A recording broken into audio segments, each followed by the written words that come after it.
Let's hear from tonight's producer, reginaress, about this theme. Regina, if you'd like to unmute your mic. Thank you. Thank you, Sarah. And thank you, Storytellers of New Mexico, for the opportunity to bring these stories and these storytellers to this really remarkable series that gets yummier and yummier as it goes along. October is, in fact, National Domestic Violence Awareness Month. And so by offering this program, we are joining thousands of others across the United States to raise awareness of what some people have called a shadow pandemic. It's that bad. The statistics are staggering. 1 in 4 women nationally, 1 in 7 men nationally across the US have been victims of serious physical and emotional abuse by an intimate partner. In New Mexico, it's even worse, the statistics. Depends on where you are. And it, it's not, it doesn't affect just those people. Those people are all of us, every category of us: economic, ethnic, racial, religious, sexual orientation, gender expression. Name a category. If you look, domestic violence is there. And the COVID-19 pandemic has exacerbated all of that. People are stuck at home, therefore, with their abusers. And then, there's lots to be said. So to be caught by a troll in folklore, and trolls come out of Scandinavia, but they're pretty widespread around the world at this point. People know what a troll looks like, at least. To be caught by a troll in folklore can mean being gobbled up, or at the very least, being trapped and used for somebody else's purposes. In real life, trolls often take the shape of an intimate partner.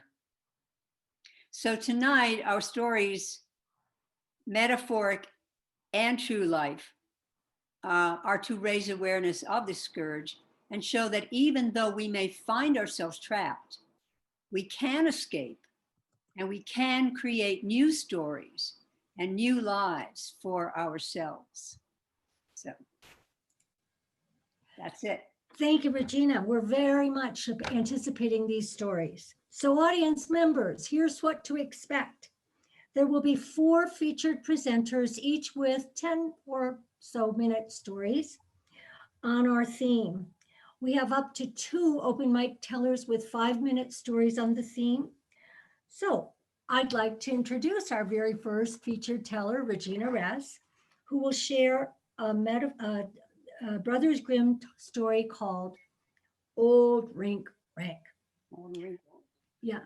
So Regina, let me tell you about her, is a storyteller, actor, filmmaker, and educator. And she's performed and taught from Broadway to Brazil, from grade schools to senior centers, homeless shelters and prisons to Lincoln Center and the White House. And she has appeared in numerous national and international storytelling festivals. Regina teaches applied storytelling at New York University's Department of Teaching and Learning and their program in educational theater. She's a board member, yes, of Storytellers of New Mexico, as well as of the Healing Voices Personal Stories Film Company. Regina believes that storytelling connects us to each other and to the deepest parts of ourselves. Her website is reginaress.com.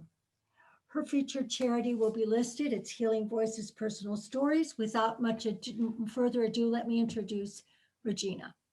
Thank you, Sarah. And how good to see so many friends. Hi, Nancy Donoval, you're on. I see you. So many wonderful people. Until I started making films about domestic violence, it was not front and center on my radar. But then I began seeing hints of it everywhere. not just in real life, but I started seeing where it's kind of described or could be being described in traditional old stories. So I've brought tonight a short Grimm's fairy tale. For me, it's an incredible metaphor for any situation, but certainly a domestic violence situation where you are caught and you are used and your life is no longer your own. There was once a king who had a daughter, and she grew up in her father's garden, listening to the songs of the larks and smelling the scent of lilacs and honeysuckle. It was a good life. And when she was of marriageable age, her father, the king, had built, or as they say in the old way, caused to be built, a mountain made out of glass with steep and slippery slopes. And he sent forth a proclamation. He who can climb the glass mountain without slipping and without falling shall have my daughter to be his bride. Many men tried. Well, of course, because along with the princess comes half the kingdom, right? Nobody could climb that glass mountain. They slipped, they slid, they fell, and they were sent packing. But then a young man came, and he truly loved the princess, and he asked to marry her. You have to climb the glass mountain, said the king.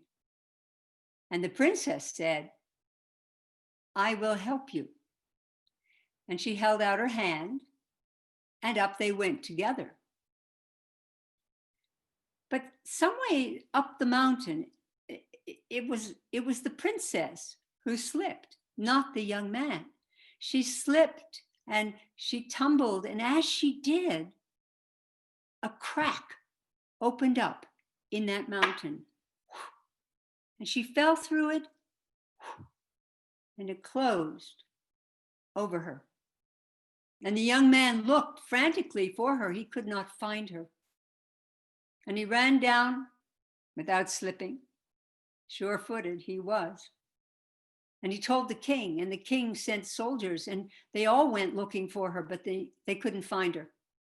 She was gone, and there was no crack in the mountain. Now, when she fell through that crack in the mountain, down, down, down, down, down she went, and she found herself in a great cave. And in that cave was a strange house, and in front of that house was a little man with a very long, bushy beard. And he looked at her, and he said, you are mine now. You belong to me. And you will do everything I tell you, or I will kill you. What could she do? There she was in the middle of the mountain. And so she became his house servant.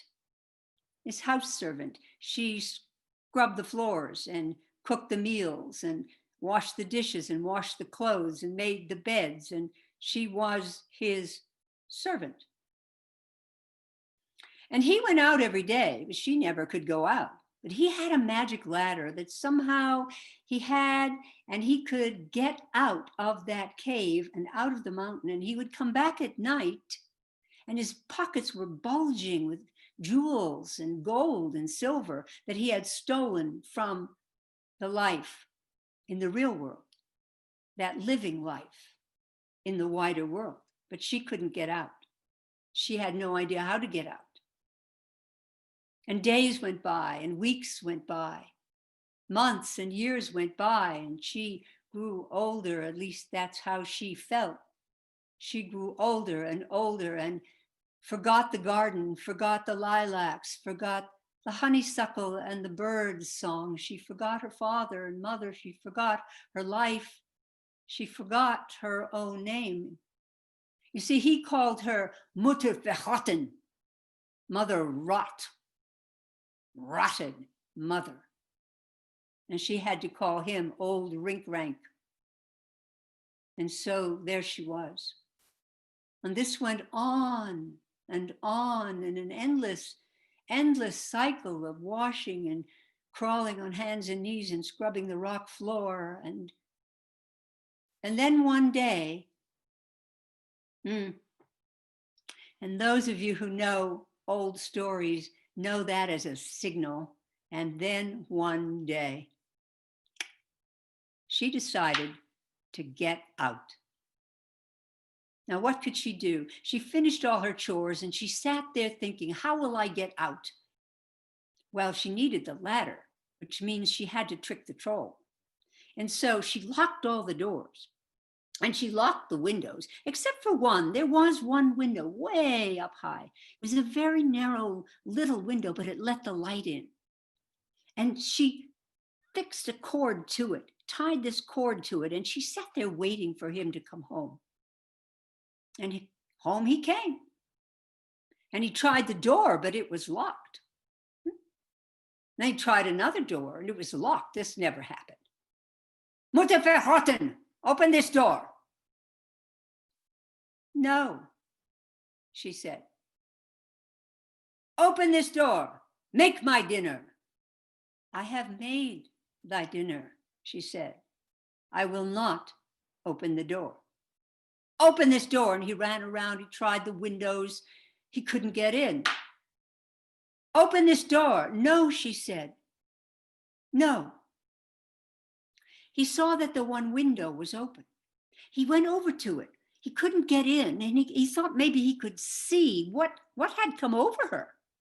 But he couldn't get in, but he thought, well, if I put my beard through the narrow window, maybe then I can get in there and I can see what she's doing.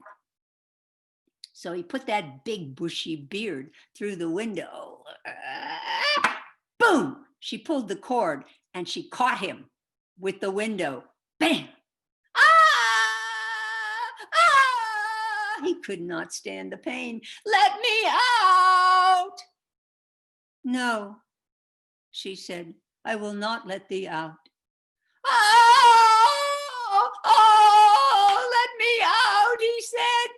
No, I will not.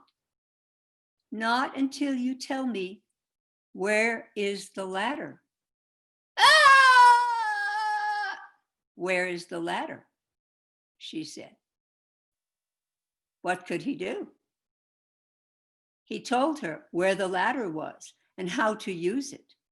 And so she left the house, found the ladder, climbed up and found that hidden crack in the mountain. And then she had another cord and she let him out of the window, but she was out and she went home. And as she went home, going down that mountain, she began to remember. She remembered the garden. She remembered those beautiful birds. She remembered the song of the lark and the smell of the lilac and the sweetness of the honeysuckle. She remembered her life. She remembered her name. And when she got back to the palace, well, there was her father and there was her betrothed who had waited patiently for her. And the Grimm's tale tells us that the king sent his soldiers up and they killed old Rinkrank. I once told this story to formerly incarcerated women, and about 75% of women in jails, in the United States at least, have been abused. I told it to them and we looked at it and I said, what do you suppose took her so long to decide to get out? And they said, you don't get out until you've reached rock bottom. And when we came to the end, I said, well, the king, according to Grimm's, kills old Rinkrank. Could there be another ending? And some of them said, yes, there could be a forgiveness, possibly. So That's the story of Old Rink Rank. That's the name of it. You can find it online. Wow. Wonderful. Let's show our appreciation for Regina. That was beautifully told. Wow. Wow. I've heard you tell it before, but this was really quite profound. Thank you, Regina. You're welcome. Okay, well then I'd like to hand the mic over to you, Regina, so that you can introduce our next featured teller, Talia Pura. Okay, thank you. So Talia is Santa Fe based. She's a stage and film writer, actor, director, designer, producer, and her plays and films, and she does fabulous aerial dance on silks. She's done them around the world, and she's also shared workshops around the world in many countries. She organizes the annual Theater Walk Santa Fe, which I've been on. It's great. And the organization is Theater Santa Fe, and she is president of the board. Her own theater company, Blue Raven Theater, is focused on producing plays by and about women. I met Talia when she was the manager of Warehouse 21, which was a performance and educational space up here in Santa Fe. And she arranged for the film company that I'm part of, Healing Voices, 2019 Day of Action Against Domestic Violence that we did. And she created a theater piece for that event, and she performed in it. And in fact, there is the latest film from the film company, and I'll talk about the film company later, but you can see Talia in that film doing a piece of her story. There is more information about her. She has a website, and it's taliapura.com. Her chosen charity is the Esperanza Domestic Violence Shelter, which is here in Santa Fe. And we'll put the information how to look it up. And Esperanza also has a domestic violence hotline. If you or anyone you know is experiencing domestic violence, we have a local hotline if you are in the Santa Fe, Albuquerque area, and that will be in the chat as well. So Talia.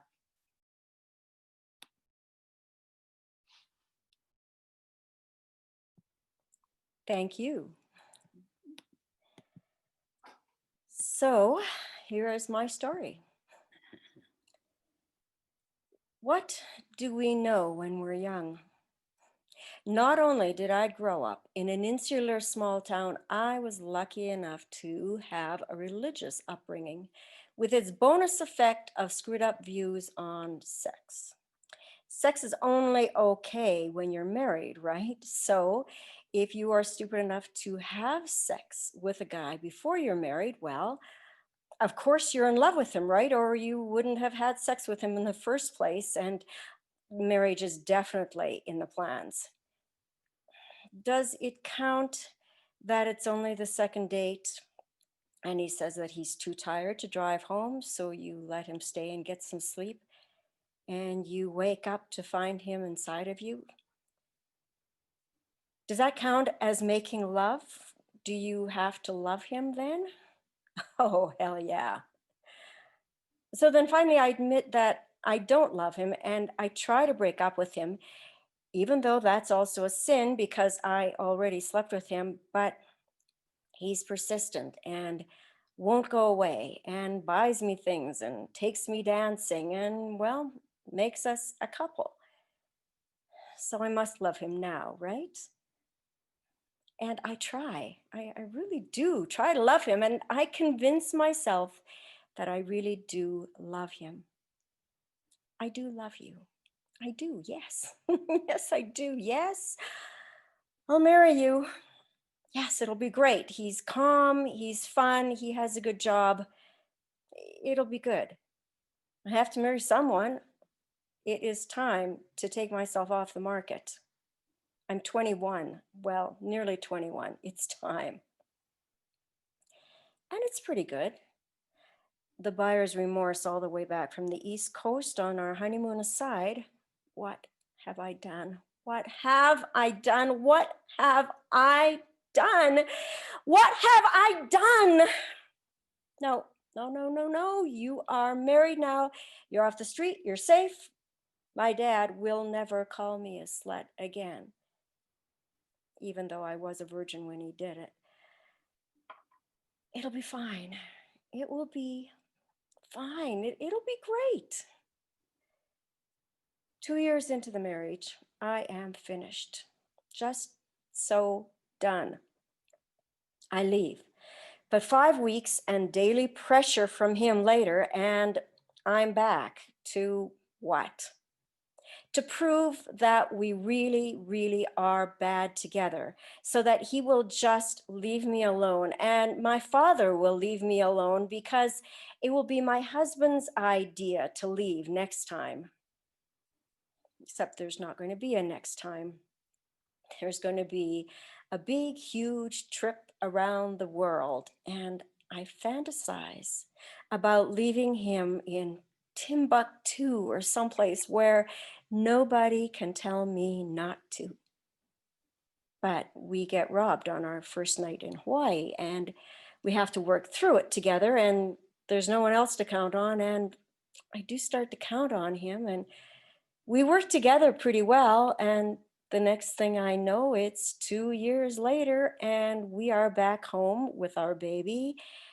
And of course, I'll have another baby, because who wants to raise an only child?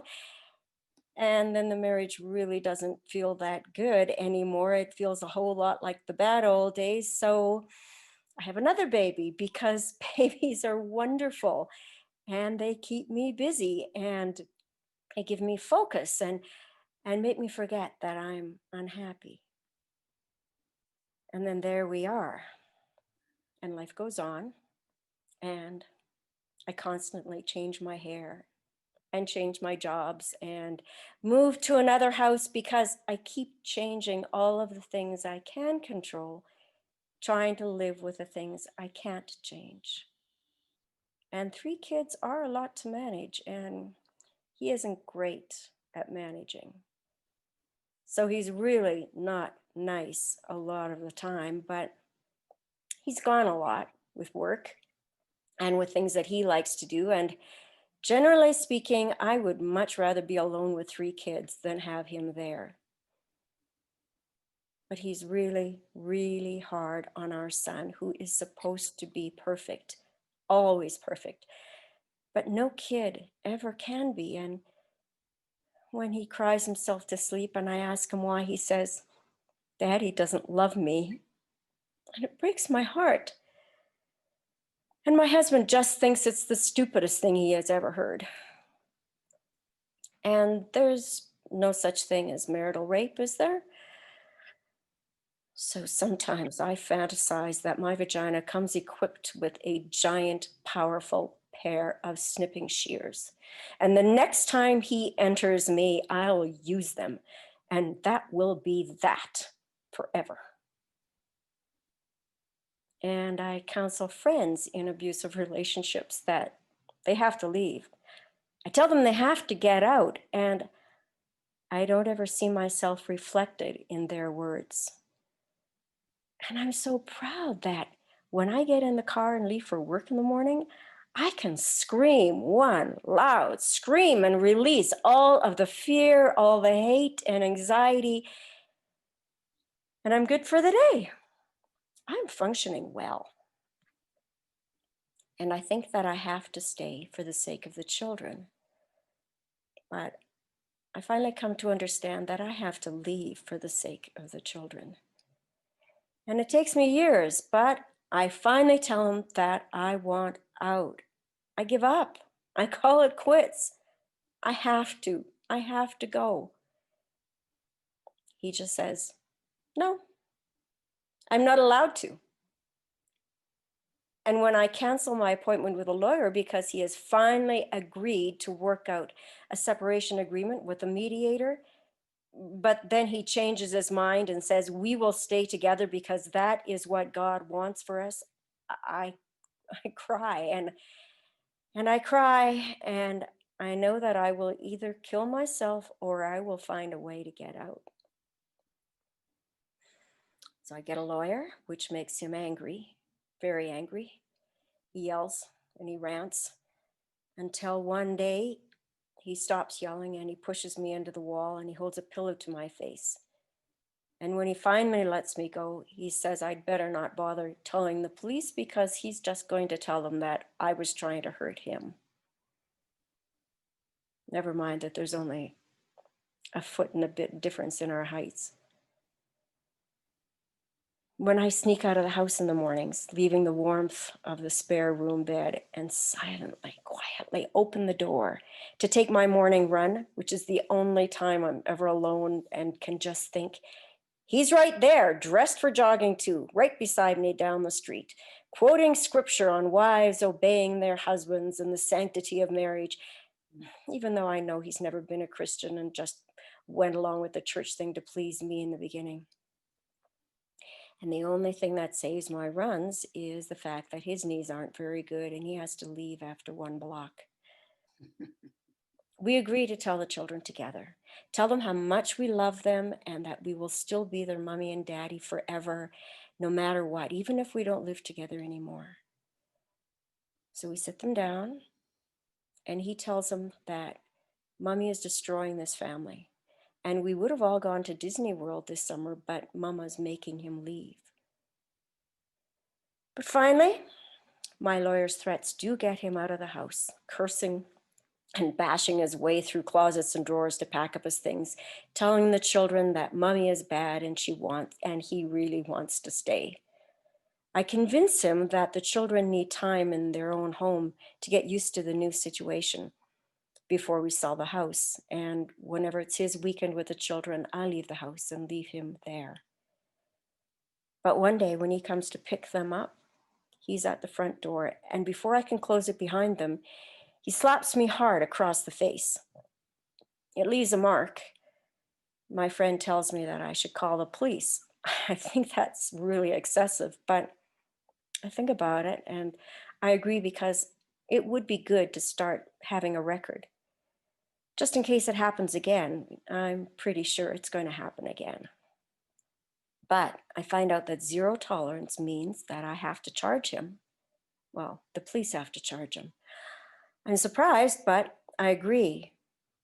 Of course, long before the court date, the mediators make contact, telling me that we can just sit down and work it all out. But by then the yelling is so bad and the child exchange is so rough that I want to go to court. I want to send a message that he has to stop. I know that if I don't tell my story, it will get worse, and I know he is itching to hit me again. I testify on the stand with his mother sitting right behind me, groaning and tisking at everything I say.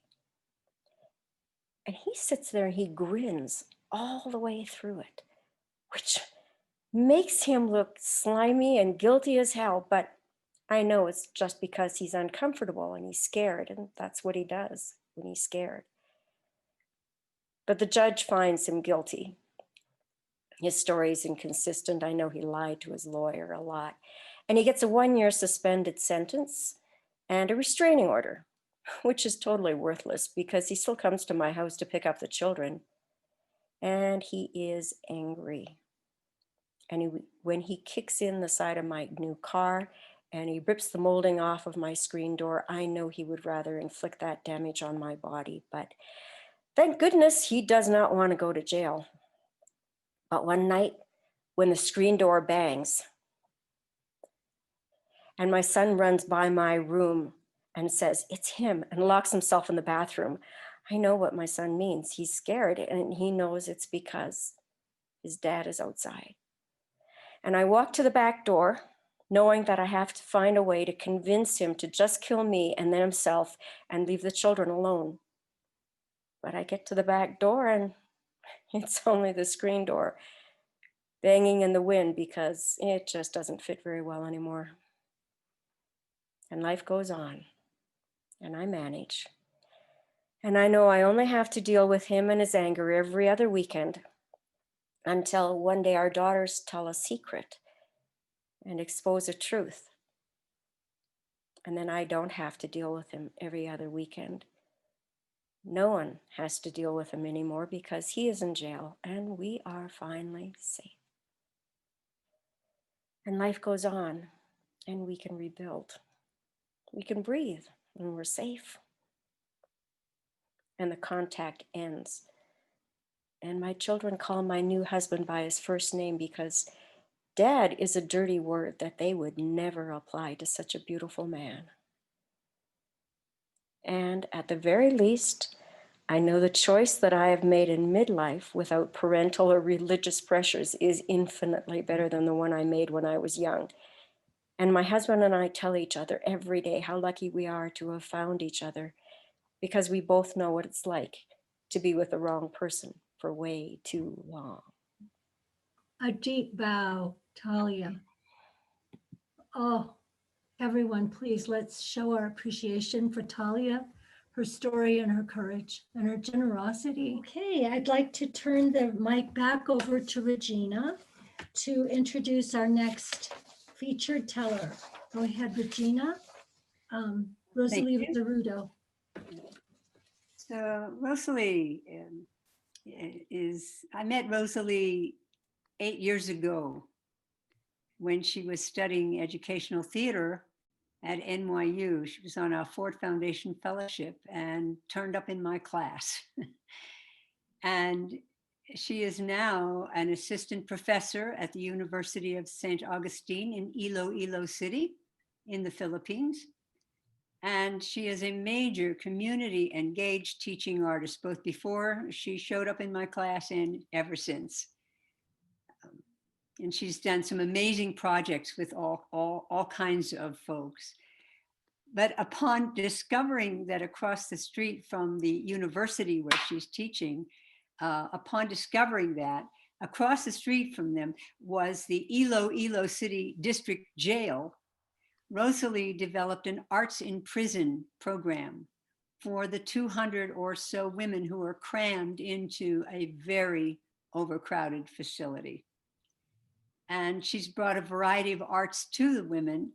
One of her projects has been to help them create hand-embroidered and beaded soft sculpture Indai dolls and other items, including masks. I think they're making masks now. And all of these things are for sale. They're sold to provide income for the women so they can send it home and help support their families. It's such an incredible project. And very importantly now, they're beginning to work on their personal stories. And so, you know, if they're women in jail, they've got some heavy stories or they wouldn't be there. And Rosalie told me she's working on getting them published, which is fabulous. Her chosen charity is the Indai Dolls. It's an art project for women artists who are mothering behind the bars in the Philippines. And we're putting in the chat their Facebook page. They have a great Facebook page with pictures of all these things the women have made and are making.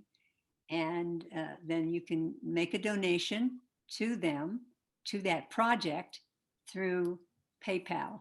And that's also going to be on the chat. Okay.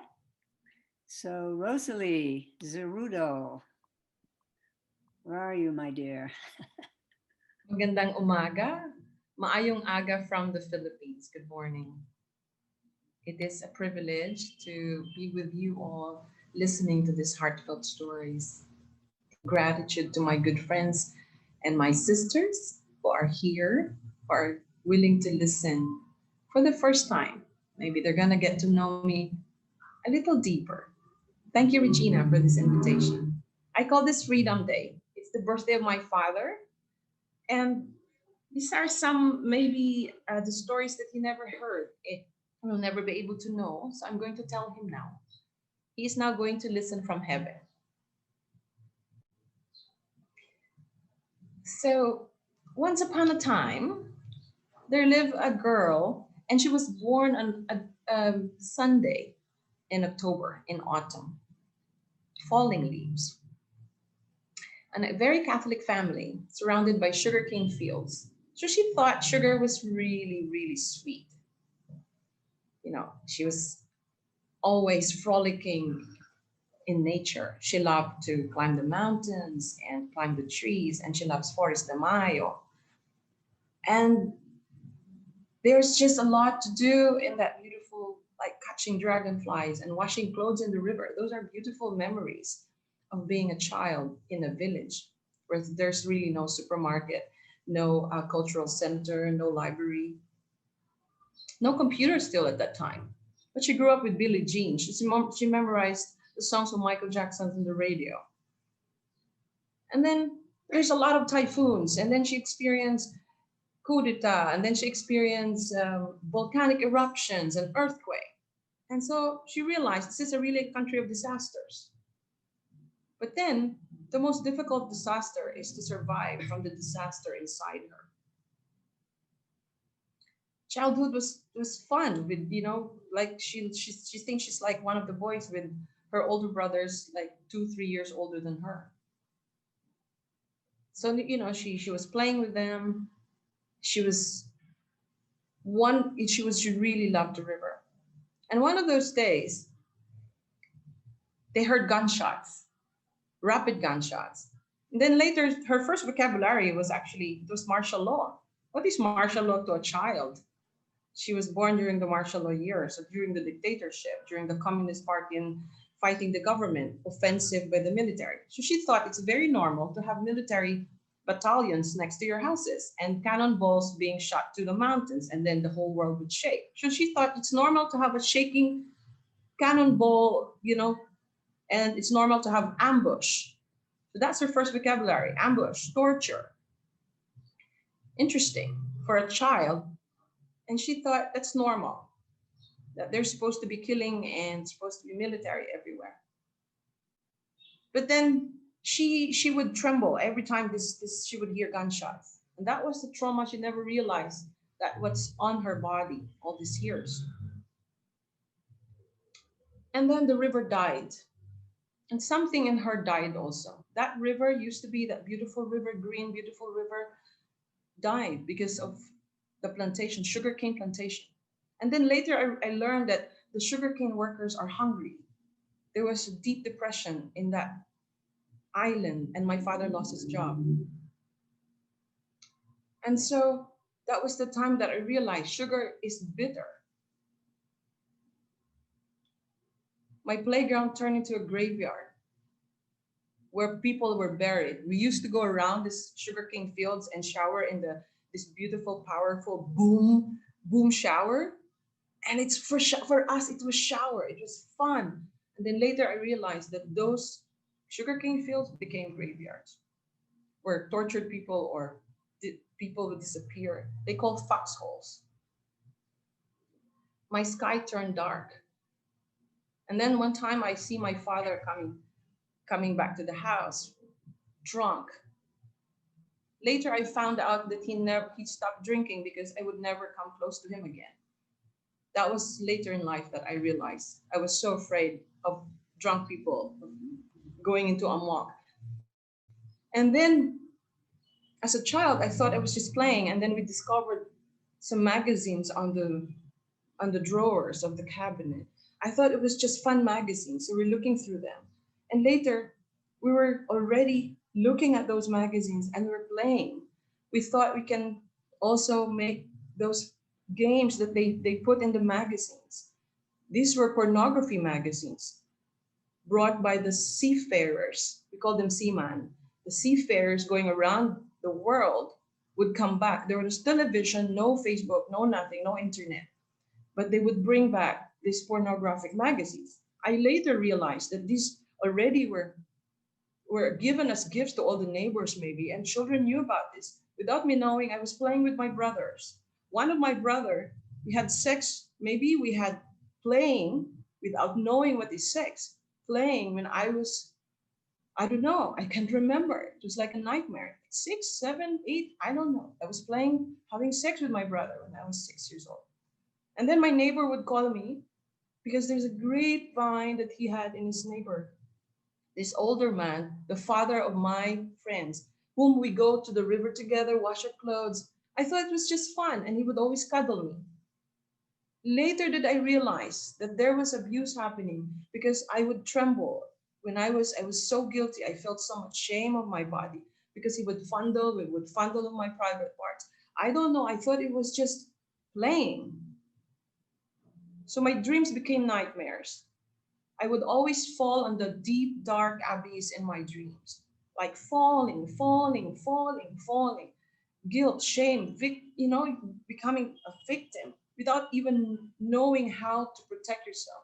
And I hated my father for not protecting me. Tatay, I hated you for not protecting me.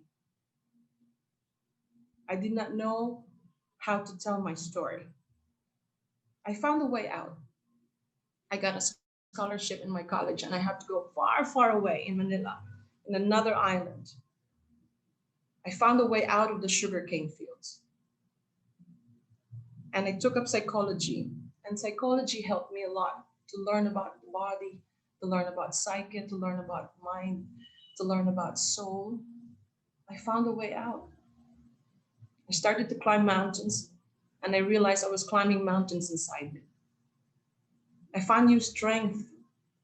When being a psychologist, my first major job was to work with Amerasian children, with Querless Back Foundation. And this is a foundation that took care of all Amerasian children, half Black, half white, half Filipino. When I learned the pain of this abuse, coming from abuse and dysfunctional families, when I learned the pain of these people living in the worst squatter areas in Manila, when I learned the pain of women, prostituted women, abandoned by the American servicemen. 100,000 of children are abandoned by American servicemen in the Philippines, only registered. We're not talking of other children out of prostitution. And there's no remorse. Only 1% maybe would have reconciliation. So coming from a dysfunctional family and seeing the other dysfunctional families around me, I found new strength in the pain of others and how they survive. I found new strength climbing mountains in nature, which made me feel closer to God. I found new strength when I found the path to healing. I started reading books. You're in psychology, you naturally read beautiful books and beautiful self-help books, spiritual books. I became a seeker. My spirituality saved my soul. When I finally have the aha moment that I am not just my body, not this dirty, abused body. I am a beautiful soul. That was my ticket to survival and to feel good about myself. I started to dance again. I love dancing so much. But this time I found that. I am a vessel of the universe manifesting through me. The vessel of God manifesting through me. And my pain is going to be my power. I found out I'm an artist, and my pain is going to be transcended into powerful works of art. But then I don't want to do it alone. It's beautiful when you have a lot of wins with other people. And the greatest battle is to accept yourself. I fought the hard battle by tending my wounds with the wounded women and children. I was born in this country of disaster, but what came out of it is soul work. Like licking my wounds to heal. I found purpose for helping other women tell their stories. But I only feel it's fair if I tell my own story. And this is my path to healing. This is the most beautiful gift that you gave me, Regina. I never had the chance to tell this story. And this is the most beautiful gift we can give to other women. That we can survive, we can be strong, we can let go, we can forgive. I'm not praying for an easy path. but a path to heal wounds. I found my purpose by working with vulnerable population, especially with women. As an artist, I transcend my pain into a powerful work of art and symbols and images. But I need to have a lot of sense of humor as my antidote to that being, empty and victim. Home is not where I'm born anymore. I cannot go back to that place where there's trauma and abuse. I have to let go. I have to be away from that place of abuse and trauma. That's why I never came back. My brother was very abusive, even up to now, alcoholism. But he has to learn. He has a path. He has to learn about his own path. The best part that happened is last 2 years ago in December, I was able to tell my eldest brother. One of my family was able to know. One of my very good childhood friends was able to know. I am recovering the pieces back together. I found a new home in places where I feel loved, safe, and supported. That's why I chose to live in the most beautiful islands in the Philippines. You have to come and visit me. Just beautiful islands. We will frolic and swim and heal together. One of the signs of healing is when I learn to say no to abusive relationship. So I cannot stay with any boyfriends if I see already the pattern. When I learn to forgive, when I learn compassion, my family taught me so much compassion. I'm sending my brother, I'm sending his son to college because that's how I learn compassion. I know there's healing, and I know I am in the path of healing when I learn to tell my story and to share my wounds. As Ogmandino would say, light shines your path, but darkness makes you see the stars. And Nietzsche would say, chaos brings out a dancing star. That's me, chaos. But I'm a dancing star, I know. My doctor said, scarred people are beautiful. Therefore, I am beautiful. My wounds added more spice and beauty to that. And thank you, and I love you all for being with me and for this beautiful moment. Just bow.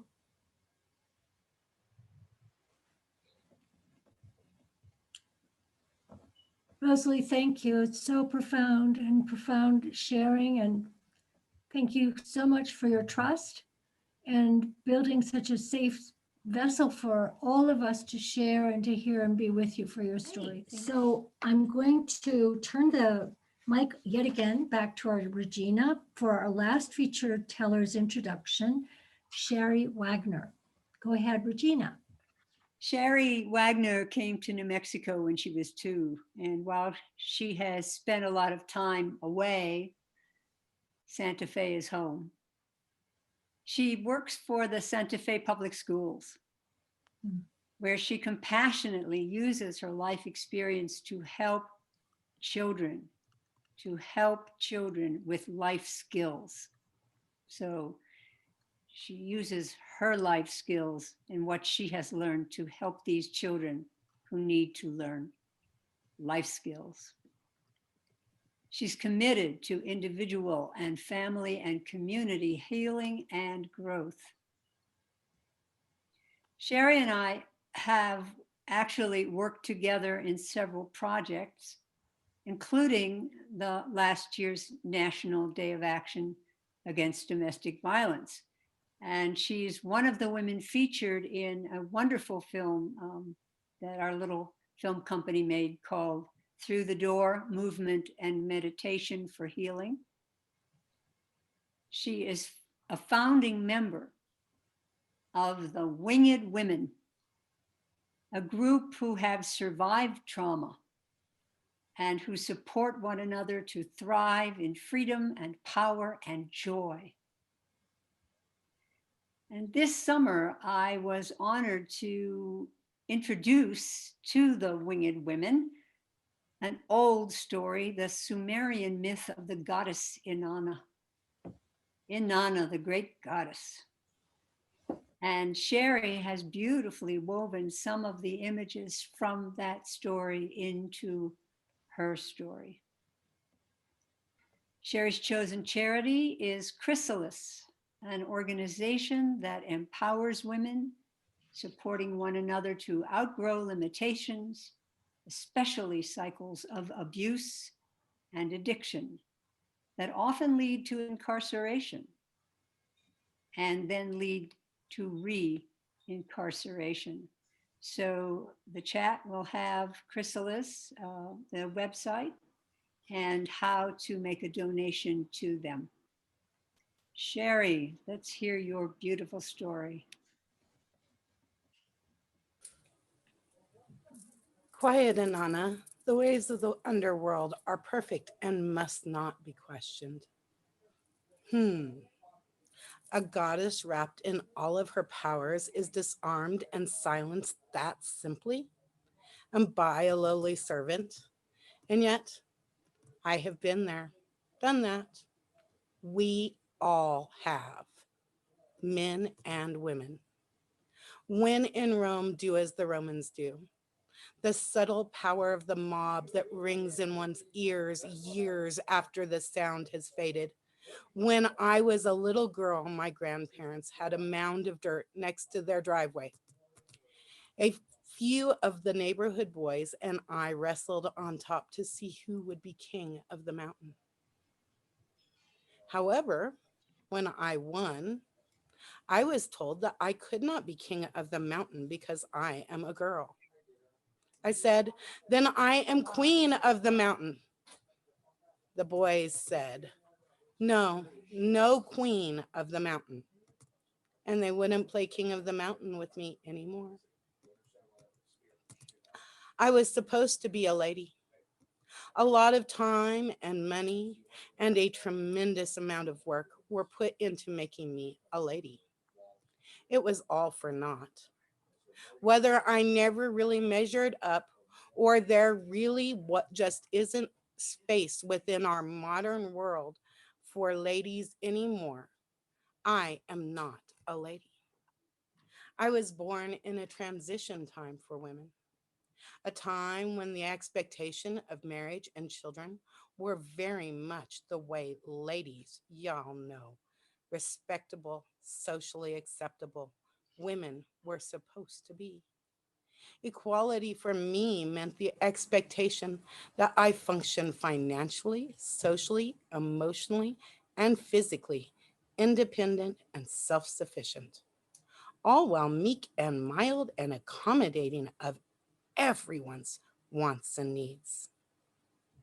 Equality meaning I was allowed to play king of the mountain with boys who had been taught or quickly were taught by their peers that wrestling with girls, and especially losing to a girl, was not acceptable, or weren't, and would play with me. Once upon a time, well, sort of. I'm looking at an old photo from an album my middle son smuggled out to me. The photo is of me in an old-fashioned white formal gown, hoop skirts and all. The back of this photo is covered with directions from my grandfather. You look like a beautiful little princess. Remember, beauty comes from the inside. A lady always puts others first, is always generous and kind. A lady is always well-mannered, humble, always listens, keeps her opinions to herself. She is respectful and respectable, etc. Anyway, I tried. I really tried. I tried to be quiet. I tried to be demure. I didn't ask. I waited to be asked. If I had a need that was not met, I did for myself or went without. I didn't fool around. I studied. I worked. When I was asked, I was humble. Well, not the first time. I admit the first time I was proposed to, my response was, hell no. But I was properly ashamed for my arrogance. Of course, the second time I was agreeable. I didn't judge. I accepted and defended. I did and still really do struggle with being defended. It's kind of a foreign concept. I'm adjusting. I tolerated. I forgave, except for myself. I took responsibility for everything and held no one else accountable. I was loyal and stood by my man, whether or not he did me. All men cheat. It's in their nature, just as it is in your nature to try and trap them in monogamy. I argued with that for a decade or so, a marriage. Finally, I accepted and diminished. That's right. I did look at men as less than, incapable of real self control. And I had stopped caring, really stopped caring. After all, the only person I can control is me. And everyone knew I controlled myself. Yet, I was always the suspected, while he accepted. I was always the less than. You know, two less thans do not make an enough. Those closest to me definitely seemed to see us as not enoughs. He would make the choices because that was his expected role, and I would be held accountable. Still am, because that was my role. He was under his own pre-programmed pressures of less than expectations he did not receive the training to meet. Mindless relationships.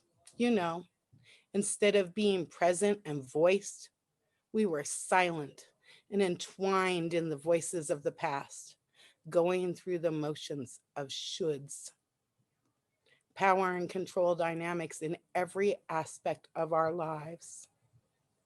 I stayed home as a good wife and mother is expected to do.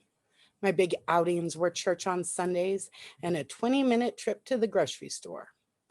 I tried so hard to be exclusively and completely devoted to my family, my children, to the exclusion of all things, including myself. I lived in a bubble, frustrated by the unending give me I wants.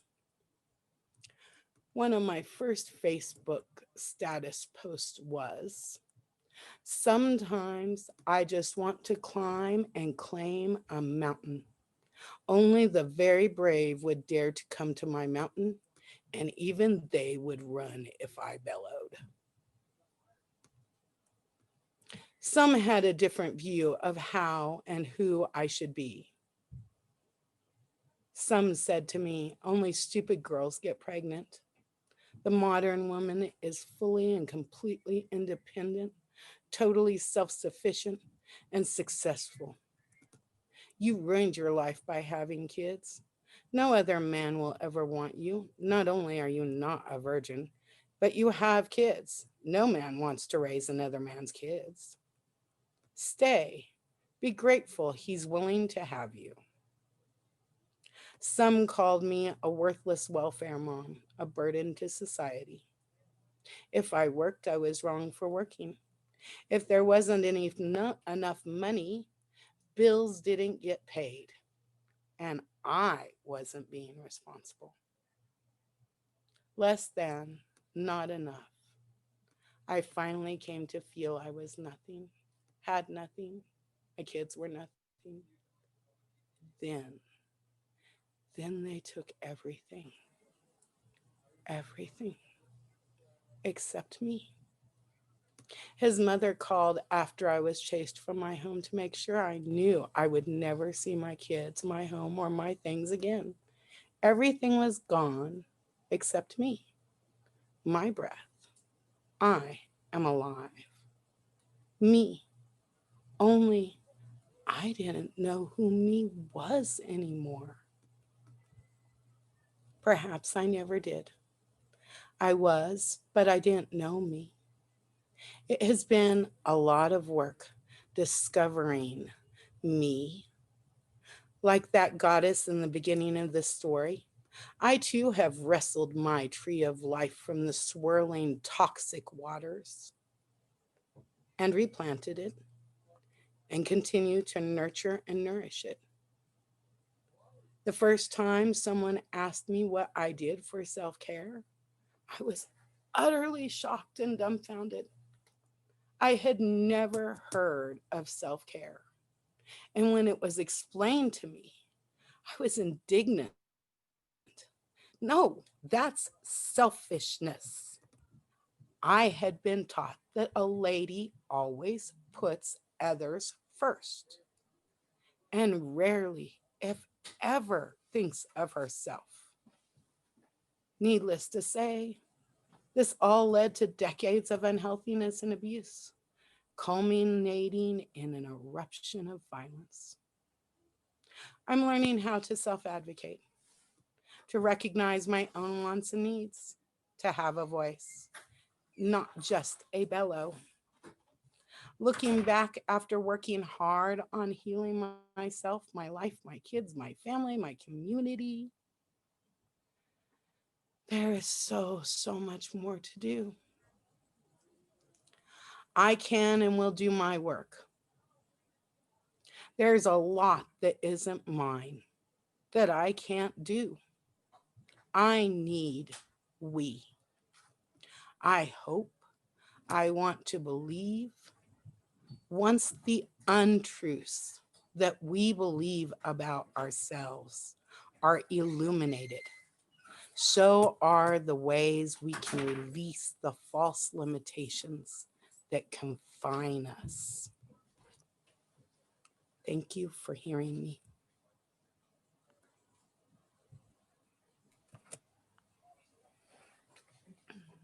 Thank you, Sherry. Thank you, thank you. And I so appreciated your bringing back the the folk tale, the Anana tale. We started with tales of from tradition and ended with them as well. And you did such a beautiful job of bringing that front and center from your own life experience. I'm so glad that you replanted your tree of life and that we got to participate in it. Sit beneath the shade of your tree. Thank you.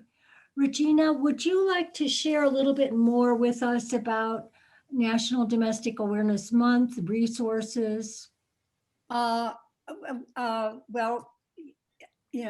want to share with you about the film company in particular. There are resources. There is a national domestic hotline, and that's based down in Austin. I know somebody who used to work for it.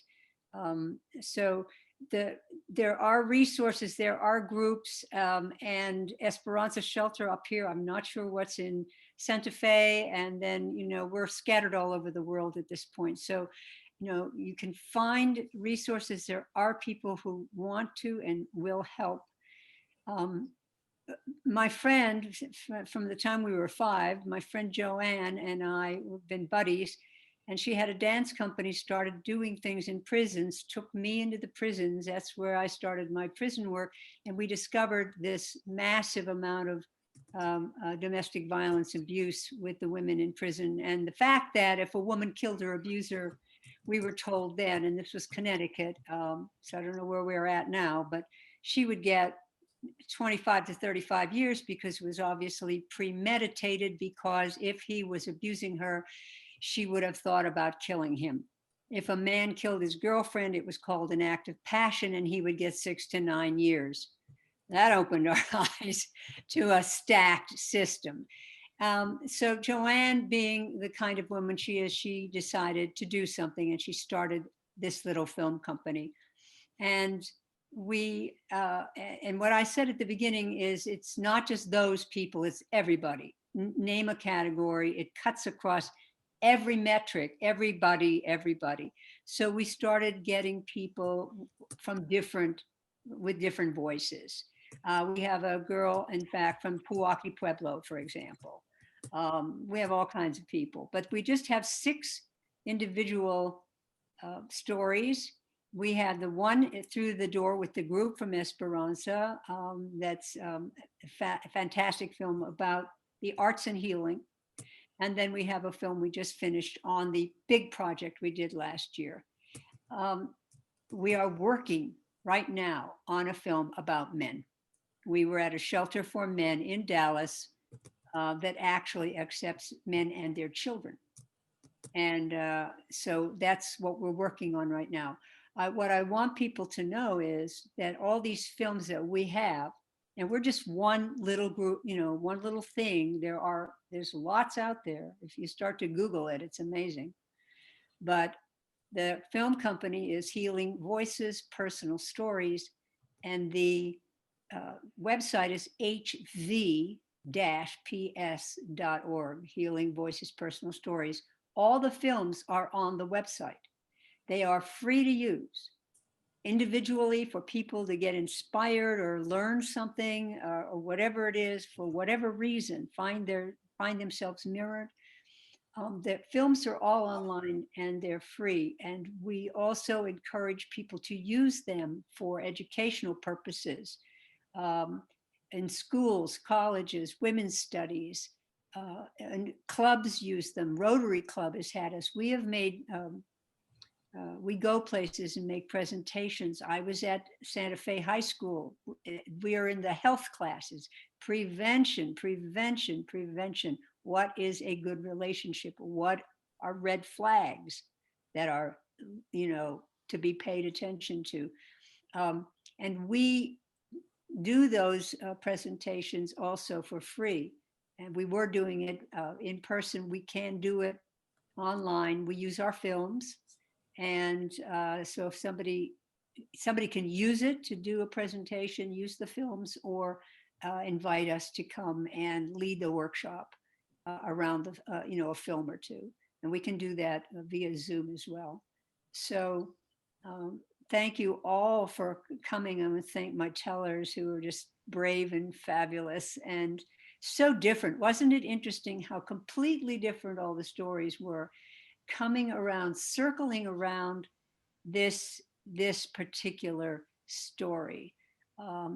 And I love obviously I love metaphor, but the directness of some of the stories, the poetry of some of the stories, the hints at the larger issues of the stories, the expectations from society, from religion, etc. Rosalie, when she was telling me about that, one of her first vocabulary words was like abuse and target and the Marshall Plan, all of that. That's literally how she grew up. What we haven't addressed tonight is the fact that children who see domestic violence either often become perpetrators or receivers of domestic violence, that it does not just affect the two people involved. It affects everybody. And we know in terms of like you might have somebody in your workplace and the perpetrator comes and shoots everybody. So it's all of us are touched, and they do call it a shadow pandemic. So just be aware of it. If you see it and you can help somebody, steer them to the hotline or steer them to the films. There are people who want to help. I met a man who had a private plane, and one of the things his group with the private planes did was work with shelters, and they would pick women and children up and take them somewhere safe, so there was no tracing of them. So now when I see private planes, instead of copying an attitude about rich people, I go, oh, maybe they're helping domestic violence people. But isn't that an incredible thing? Because when you leave, it's the most dangerous time. And so when they got somebody they know they've got to get somewhere else, they'll put them on a private plane and there's no paperwork, no paper trail. So that was very interesting. Regina, I just want to pop in here and just note from the chat line, Cindy, thank you for posting a couple hotlines. I really want to honor everyone who's listening both now or in the future, the heart of the listeners, as well as, of course, the heart of the tellers, because it can be triggering to hear of abuse or another's journey back into wholeness. So we really want to emphasize that the hotline is available. They're posted in the chat there. And the point that Regina was so brilliant at weaving through when she was working with her tellers is the journey out, right? The journey up the mountain, out through the crack in the glass mountain, back into the light, from bellowing to a voice. There's so many, that's what we really want you to go away with as well. Could we give one big round of waving hands for our tellers tonight? They were just all phenomenal, such courage, such generosity, and such community. And thank you, Regina, for bringing them to us and being part of that.